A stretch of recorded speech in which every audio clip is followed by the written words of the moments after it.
Joining me now, Danny Barefoot, longtime Democratic consultant and operative nationally. He was also the consultant for the stunning Joe Morrissey primary trouncing of Rosdance, where he got 72% in Petersburg.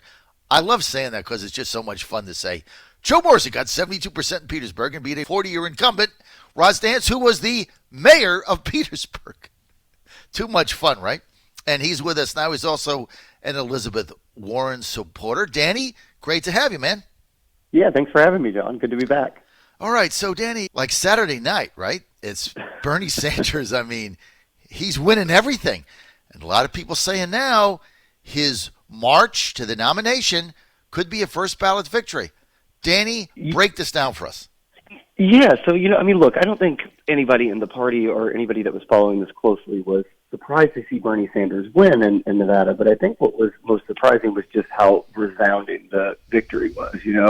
The kind of refrain and amongst the party people that I'm talking to as well, he has a small sort of chunk of supporters who can't grow that base, and boy, did he grow it. He won with Latinos, he was competitive with African Americans, he obviously won the folks that identify as liberal and very liberal, but he held his own with even conservative Democrats. At least entrance and exit polls showed, he was pulling even with Joe Biden. In this very crowded field, he kind of got close to 50% of the vote. So I think that this is a big win for Bernie, and I think that polls have shown him sort of growing his support in South Carolina. He leads in a majority of Super Tuesday states. And I think, some folks in the establishment are really in denial about how quickly this thing is closing up. I hear a lot of people keep saying things like, well, these are only the first 3 states, we still have 47 to go. And that's just not how primary politics work. It's a momentum game. It's a game about keeping donors in the arena. And, I think that Biden has one more shot to keep his campaign alive this upcoming Saturday, but I'm not sure there's much anybody's going to be able to do to stop Sanders at this point. You're looking now at a potential Bernie Sanders first ballot victory. Is that what I'm hearing? Yeah, I'm skeptical it goes to a contested convention at all. I think that we will probably have a nominee going into convention, and I think that person is likely to be Bernie Sanders at this point. All right, so let's get to the other candidates, because I agree with you. I predicted, as you know, Bernie Sanders 18 months ago, and here's why. Having been with the Trump campaign from the inception, planning to before escalator to winning on November 8th at 2:30 a.m., the campaign with the movement, the enthusiast in a crowded field wins. And that's what we saw in 2015 and 16. And remember, during the Trump campaign, they kept telling us the same thing. And we were laughing at it. Trump can't get over 25%. Trump can't get over 30%. Trump can't get over 35%. Trump will never get to 50%. We had the movement, we had the people, we had the enthusiasm, and that's how it kept growing. And then obviously we eviscerated a 16-person field. And the other thing that we were willing to do, that Bernie is, I think his supporters, and I'm not saying the candidates, but the supporters, those that were with Trump at the beginning, like me, were absolutely 100% willing to burn the party to the ground because we hated the party. We hated them. So if the alternative was Trump or the party burns and there's a fiasco and it goes up in smoke and we have to start over, I was fine with that. A lot of that's kind of the same with the Bernie people, right? Oh, yeah. I agree 100%. Look, I think he is in some ways better positioned than Trump in the primary because there isn't, there's kind of the establishments against him. But, Trump initially had some resistance from voters in the primary. They came along after they saw him win, but early polling was 60% of the people in the party said they wouldn't be happy if Trump was nominated. And he started to grow that support by showing he could win. Bernie already starts out with, I think it's upwards of 80% of the party says, they'd be satisfied if he were the nominee. But yeah, I think, there is a chunk of his supporters that are willing to, burn the party to the ground, vote third party, make threats. I think some of them are harassing folks online as well. So I think that he has a base of supporters that are willing to do absolutely anything to ensure that Bernie Sanders is the Democratic nominee. Okay, so let's get to some of the other candidates. I thought Joe Biden's speech, Danny, on Saturday night was laughable, where he was claiming something like he had a good showing. He got 19%, Danny. 3 weeks ago, he was ahead of Nevada. How do you go from being ahead to getting 19%, getting beat by 30 points, and claiming victory? Like, how do you do that? Yeah, I mean, I think Joe Biden was just riding on name recognition. And it's really disappointing for more establishment-minded folks like me. You know, I was warning against supporting Biden very early. You know, I mean, this is a guy who's lost 2 presidential races before this, both embarrassingly. He, you know, I don't think has been an impressive candidate at any point. And, you know, I think that his campaign is largely responsible for Bernie Sanders' rise because he took up all of the establishment sort of donors and energy. And had he set out this race, I think all of that energy would have went to somebody like Kamala Harris, who probably could have ended up closing the deal. But he, you know, didn't organize on the ground in Nevada. He didn't properly plan for those first 2 losses and what that does to a campaign. I mean, look, in 2008, Hillary Clinton led Barack Obama by, I think, 30 points in South Carolina until Barack Obama showed he could win. And voters start to move when they see a winner. So, yeah, I mean, I think that his campaign has been an embarrassment so far. And I'll tell you, I talked to a couple of folks, you know, one pretty senior on his campaign just the other day. And one of the things that's surprising to me is they're a little delusional. I mean, they still are talking about, you know, just wait until black voters start to vote. Like, we're going to have a comeback. And I'm like, guys, your lead with black voters is down to single digits, and you're getting blown out the water with every other demographic. That's not a recipe for success. Wow. I think you're spot on.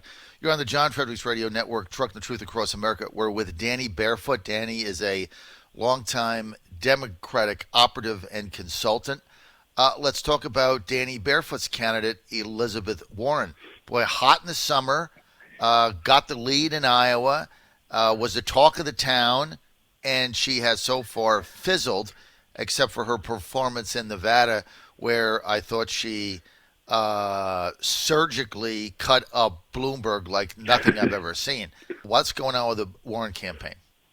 Yeah, I mean, look, I'm supporting Warren, not even because I necessarily agree with sort of her politics or where she is in the party. I'm much more of an establishment-minded Democrat. But I've just been impressed with her campaign. I thought, you know, her debate performance against Mike Bloomberg shows just how effective I think she would be on a debate stage against Trump. You know, I mean, Warren right now is saying she doesn't even think Donald Trump would probably debate her. And I think if she were the candidate, that may be true. She's just really great at this. But it hasn't made a difference. I mean, right, Democrats aren't paying attention to her, and I think that there are a bunch of reasons for that. I think one is, you know, even though most Democrats personally would be fine with a woman president, they kind of are worried about if their neighbor would be. They saw what happened to Hillary Clinton, and they're uncomfortable putting up a woman against Donald Trump. So I think that's the first thing.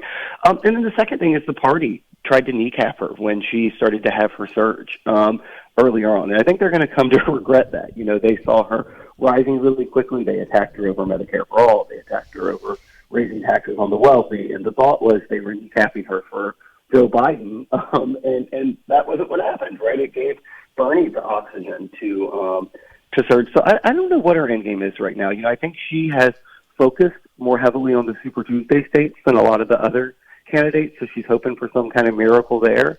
And then in the absence of that, she'll have enough delegates to probably make up any deficit Bernie Sanders has. And my guess is she wouldn't hate being on a ticket with him. You know, I mean, Bernie is not going to be somebody, if he's the nominee, that tries to balance the ticket, in my opinion. That's not he can't do that. Not ideologically, but I was saying earlier, you know, if she has 300-400 delegates and he's got 1,500, and she can cobble together a coalition to put him over the top, why wouldn't she be the VP? Yeah, and I mean, look, Bernie Sanders' theory of politics and sort of theory of how you win is that you don't make these compromises, right, these ideological balances of the ticket. He thinks you put forward your honest vision for the country. You sort of eschew this like, you know, calculation in politics. And so I think he's going to want somebody who shares his politics, and that is not many people And the Democratic Party, at least not many elected officials. He's got a small group to choose from. And I think Warren is the most prominent. She comes with the biggest base of support. So I think she'll be a front runner for his VP pick if he wins the nomination. And certainly that's her motivation to stay in. Okay, I'm going to go to Virginia in a minute, but I've got to ask you about Mike Bloomberg. On Super Tuesday, you have to start to win states to be viable, right? Yeah. Right. Bloomberg, I believe, is going to win Virginia. Where does the Bloomberg candidacy go after Super Tuesday? Danny? I think that Bloomberg was, before the debate, was actually positioned to do quite well. I was even, kind of considering if he would be somebody I'd support against Bernie Sanders, who I've kind of been horrified to watch rise in my party. But then his debate performance, 30 million people watched that debate, and it was embarrassing. And not just because Elizabeth Warren eviscerated him, but he was utterly unprepared for really obvious attacks on his record. And some of the internal polling I've seen has shown him plummeting across Super Tuesday states. He is still strong in Virginia. I agree with you. He has a good shot of winning here. But look, Bloomberg is praying that Joe Biden wins in South Carolina. He has to have this field fractured. If Bernie Sanders pulls off another win, he will just wallop on Super Tuesday, and that will be the end of the ball game. So I think Bloomberg's path is Joe Biden gets a win, maybe kind of a weak win in South Carolina. That keeps the field scrambled enough. He's been the only one in the air in these Super Tuesday states, and he hopes to kind of cobble together some delegates there. But Bloomberg is betting on a contested convention. He can't win this thing outright. Leaving your name off the first four of the ballot in the first four states just makes the delegate math so impossible. So my guess is he actually fades more quickly than I and most people originally thought. Who in South Carolina? Man, I guess I'd vote on Joe Biden, but that would be a shaky bet. He's going to get Clyburn's endorsement here on Wednesday, and Clyburn's, prominent and important in that state. I do think Biden has focused his entire campaign on South Carolina, so I guess he probably ekes it out by a couple of points, but that's not a win, John. The deal is, if Joe Biden in his best state in the entire country, other than Delaware, the state he spent the most time in, the state that he has the most support in, if all he can do is cobble together a couple-point win that probably doesn't net him any delegates over Bernie Sanders because of the way they're proportionally allocated, that's not a win. Right? He still has a ton of states he's going to lose in on Super Tuesday. I agree with you 100%. I think if he wins by 3, it's a defeat. And I think Bernie can win. Who knows? All right, let's shift over, Danny Barefoot, to Virginia, and let's talk about redistricting reform. There was editorials blasting the Democrats Sunday in the Richmond Times-Dispatch and the Virginian Pilot, 2 big papers here in Virginia. Danny, you're a Democrat. The Democrats campaigned on redistricting reform. And they did that, Danny Barefoot, in the populist wave we're in right now. Bernie, Trump. Oh, what the hell is Speaker Eileen Filler-Corn doing? Danny, she's holding it up. It passed the Senate again, 38-2. Last time the amendment passed 39-1. Passed 38-2. She's got the votes in the House. She's got the votes in the Privilege and Elections Committee. Is this just her, Mitch McConnell paradox here? What is Filler-Corn doing? Why can't we get this out of committee? Yeah, so I'll tell you what I think her thinking is, and I'll tell you where I think they should go. Look, I think that from the folks I've talked to that kind of are networked in and understand her thinking, is they are sort of the opinion that when Republicans win, whether it's in Virginia or other places, they aren't going to push fair redistricting. So it sort of sucks that Virginia Democrats have total control. They're going to, the notion that they would put together fair maps while other states that are under complete Republican control would maximize their representation, and Congress isn't sort of fair. I've been an advocate of, I think states should actually pair together in a sort of buddy program where it's like, hey, you Republican-controlled state, we'll end our gerrymandering if this Democratic-controlled one does. But here's the reality. They should push this out of committee, and here's why. Parties are bad at gerrymandering for their own advantage anyway. Republicans tried to gerrymander the House. Even without the court intervening, they would have lost the House. this last cycle. Democrats tried to gerrymander it for the state Senate. They lost the state Senate after gerrymandering it. I think that this is a good bill. It's a compromise bill. I understand there are some concerns from some folks that Republicans will act in bad faith and deadlock the commission and send it to the Supreme Court that's been appointed, majority appointed by Republicans.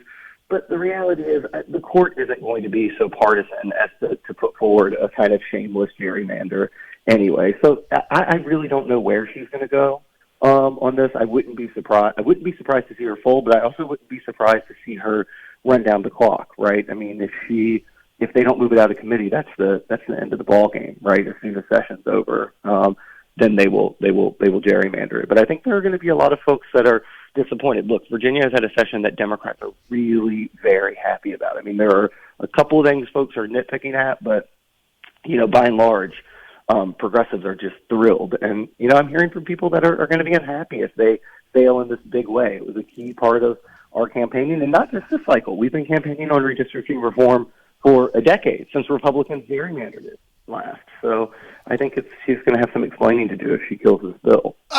It's just the height of hypocrisy. And look, Eileen Filler-Corn, I'm not a fan of Caucus of the Corn, but you're right. They have moved progressive legislation at a breathtaking pace. They should be applauded for that. That's what they campaigned on. That's what they have a right to do. And when my Republican friends call in and whine about it, I'm like, you lost the majority. They're doing exactly what they said they were going to do. You shouldn't be shocked, and you can't stop them. On this redistricting, they campaigned on it. They promised they would do it. And as far as other states, here's the deal. Other states don't have Brian Cannon. Maybe they should hire him, and their organization should go in there. Cannon, who's the executive director of One Virginia 21, has worked on this tirelessly for a 5-year period. That's why he's gotten to where it is. Other states don't have his organization in there. Maybe they should try to do that. But I'm not interested in North Carolina or Pennsylvania. I'm interested in Virginia. And the height of hypocrisy here is when the Republicans were in control, they backed this thing 100%. They backed it. And if they were still in control now, I would be holding them as accountable. These are one of those things where you have to show leadership. And Filler-Corn is a history of kumbaya, bang the drum, get everybody around her, have 18,000 meetings to have a consensus. At some point as Speaker, Danny, you have got to lead. And the leadership is, I'm going to get this out of committee, I'm going to take it to the floor, and we'll let the chips fall where they may. That's what leadership is. And I think that Filler-Corn needs to do that. The other alternative is they get it out of committee, but then they need a 2/3 vote on the floor. I'm not sure they have 2/3. They have a majority. Might be 63. It's not 67. But I don't know how Filler-Corn sits there as the speaker leading her party and just lets this thing die in committee because Joe Lindsay is opposed to it. And she's got 65 votes in the House and 38 in the Senate. Danny, how do you do that? Yeah, well, I mean, let me just say, I don't think that this is her wanting this bill to pass and a failure of leadership. I think what is actually going on here, to be completely honest with you, is she wants to gerrymander, right? Like, she wants this to fail so the House and Senate get to decide what the districts look like. They think that they can. They think that they have a huge opportunity to protect Spanberger, particularly if she wins. And if she wins in 2020, her seat will be a Democratic dream after that. So to me, this isn't Eileen sort of failing to lead on something she cares about. It's her trying to figure out how she can kill this with the least amount of blowback. Then she's a hypocrite. If she's doing it to let it die so she can do the opposite of what they said when they were running in the campaign and what they said in 2019, then she's a hypocrite. So she's either not leading, she's a hypocrite, or she's a liar. Any three of those are bad. What she needs to do is get it out of committee and do the right thing. Right? Yeah, no, look, I agree with you, John. Like, I mean, look, it's hard. I mean, look, as a Democrat, I will tell you, like, I find it very tempting to say, let's kill this and let's gerrymander, right? Like, we we had to run under gerrymandered maps the last time. I'm looking at politics nationally. It's really frustrating. I will say I think that there are not just Virginia Republicans, but some folks on my side that feel like, when Republicans have a chance to use the system to the sort of fullest effect, they do so. So I get the temptation, but I think that if we don't lead on this, no one ever will, right? If you want to do redistricting reform, at some point, the party in power has to decide that they're going to give up some of the power. And I think that's hard. I think that it's tough. I understand the temptations, but, your leadership is about taking acts that are tough, that do give up some of the advantage for your party. So I hope she sees the light on this. And I think Brian is running probably the smartest state-based group on redistricting reform that I've seen all across the country. If this bill passes, it will be 100% to their credit. I mean, they have turned opponents into allies. I've been shocked to see Dick Saswell and George Parker's kind of come to Jesus moment on this stuff, and I don't think any of that would have happened without Brian. Okay. Danny Barefoot, you're spot on. This is Eileen's call at the end of the day. You're elected speaker. You have to lead. You have a position not only in your party, but in the Commonwealth. And I implore Eileen Filler-Corn to show leadership, do the right thing, get this out of committee, and let the House vote on a bill that passed 38-2 and 39-1 in the Senate, and last time passed in the House 87-13. Sometimes, Danny, you just have to lead. Leadership is not always easy, but she aspired to that job. I want to support her in that job. You got to lead, and you got to do the right thing. That's what leadership is. That's what the speaker should do. Danny Barefoot, we're out of time. Always great to have you on. Hey, by the way, congratulations on a great Joe Morrissey victory, 72% in Petersburg. Put that on your resume. It's very long, Thanks, I know. John. John Fredericks Thank you, Radio John. Have a good Network. one.